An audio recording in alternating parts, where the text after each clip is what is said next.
আমরা এখন একটি নেভিগেশন বার তৈরি করে দেখব। প্রথমে আমরা ফাইল মেনুতে গিয়ে নিউ, দেন এখান থেকে আমরা প্রিসেট সিলেক্ট করে নিতে পারি এবং অবশ্যই আমাদের রেজুলেশন 72 এবং কালার RGB সিলেক্ট করতে হবে, কারণ আমরা এটি ওয়েব অথবা আমাদের সফটওয়্যারের ক্ষেত্রে কাজে লাগানোর জন্য আমাদের অবশ্যই 72 এবং RGB কালার ব্যবহার করতে হবে। এবার আমরা সিলেকশন টুলবার থেকে আমরা একটি আমাদের নেভিগেশন বারের প্রয়োজন অনুযায়ী সিলেকশন করে নিব। দেন নতুন একটি লেয়ার এবং আমরা এটিকে একটি ফিল কালার দেব। পেন বাকেট থেকে ফিল করে দেব কালারটি। এবার এটিকে আমরা লেয়ারটিকে সিলেক্ট করে নিয়ে এখান থেকে আমরা লেয়ার ইফেক্ট থেকে আমরা অবশ্যই গ্রেডিয়েন্ট ওভারলে ব্যবহার করব। এই জন্য অবশ্যই আমাদের সফট লাইট আমাদের ব্যবহার করতে হবে। আমাদের ইফেক্টটি এইরকম আসবে এবং আমরা এটি অপাসিটি 20 বা 35 আমরা ব্যবহার করতে পারি। আমরা 25 ব্যবহার করব। ওকে, এবার কন্ট্রোল চাপ দিয়ে কিবোর্ড থেকে কন্ট্রোল বাটনটি চেপে ধরে আমরা এই লেয়ারের উপরে এখানে ক্লিক করব এবং আমরা সিলেক্ট মেনু থেকে modify, then contract 1 pixel, contract by 1 pixel আমরা 1 দিব, 1 দিয়ে দেন ওকে। এবার আমরা আরেকটি নতুন লেয়ার নিব এবং এখান থেকে আমরা গ্রেডিয়েন্ট টুলে যাব এবং অবশ্যই এখানে সিলেক্ট করে আমরা আলফা সিলেক্ট করে নিব, অর্থাৎ এক পাশ কালার থাকবে আরেক পাশ আলফা ট্রান্সপারেন্ট থাকবে। এটি সিলেক্ট করে নিয়ে আমরা অবশ্যই এই কালারটিকে ফোরগ্রাউন্ড কালারটিকে হোয়াইট করে দিব এবং এখানে আমরা দেখতে পাচ্ছি হোয়াইট হয়ে গেছে।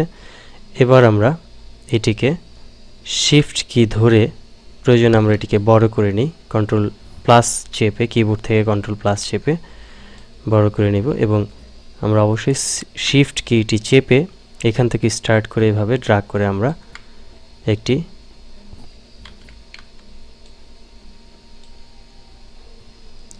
ড্রয়িং গ্রেডিয়েন্ট নিব এবং অবশ্যই নিচ থেকে আরেকটি আমরা ছোট করে শিফট কি চেপে এভাবে আমরা এটিকে ড্রয়িং করব। এবার আমরা এটিকে সিলেক্ট করে আমরা এখান থেকে অপশনটি চেঞ্জ করতে হবে। এজন্য অবশ্যই আমরা এখান থেকে সিলেক্ট করে এই লেয়ারটি সিলেক্ট করে নিব, অর্থাৎ এই গ্রেডিয়েন্ট হোয়াইট গ্রেডিয়েন্ট লেয়ারটি, এবং নর্মাল এই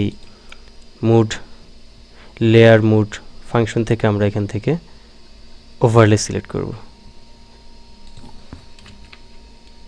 আমাদের নেভিগেশন বারটি তৈরি হয়েছে। এবার যদি আমরা এখানে কোনো টেক্সট দিতে চাই, যেমন ধরা যাক আমরা একটি টেক্সট দিতে চাই এখানে হোম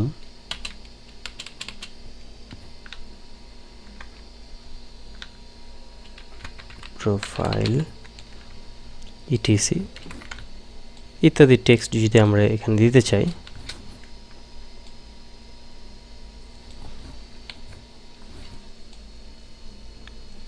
আমরা এখানে টেক্সট দিয়ে জাস্ট আমরা এখানে একটি শ্যাডো তৈরি করব, ড্রপ শ্যাডো, এবং শ্যাডোটি অবশ্যই সেম কালারের হতে হবে কাছাকাছি। আমরা যদি চাই অন্য কালার সেটিও আমরা সিলেক্ট করে নিতে পারি, বা একটু ডার্কেন কালার যাতে ম্যাচ থাকে এবং ভালো দেখায়। এবার আমরা এটিকে অপাসিটি একটু বাড়িয়ে ডিস্টেন্স আমরা কমিয়ে দেব, আমরা ডিস্টেন্স 1 পিক্সেল দিয়ে দেব, দেন ওকে।